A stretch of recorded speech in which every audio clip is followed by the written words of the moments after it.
శనగపప్పు బూరెలు ఎలా తయారు చేయాలో చూడండి.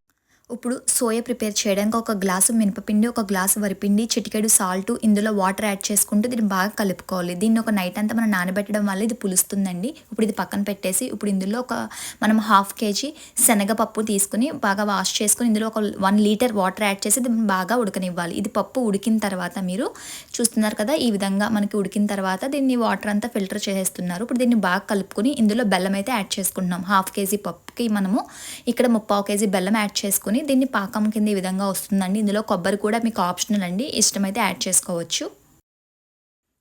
ఇది వాటర్ అంతా ఎగిరి వరకు మనం ఈ విధంగా తయారవుతుందండి. ఇది చల్లారిన తర్వాత ఇందులో ఇలాచీ పౌడర్, నెయ్యి వేసుకుని ఈ విధంగా ఉండలు యాడ్ చేసుకుంటున్నాం. ఉండలు చేసుకున్న తర్వాత దీన్ని సోయలో ఈ విధంగా ముంచుకుంటూ వీడియోలో చూపిస్తున్న విధంగా మీరు బూరెలు అయితే వేసుకోవచ్చు అండి. చాలా తక్కువ టైంలోనే మీరు ఈ బూరెలు అయితే తయారు చేసుకోవచ్చు. ఎంతో టేస్టీగా ఉండే శనగపప్పు బూరెలు.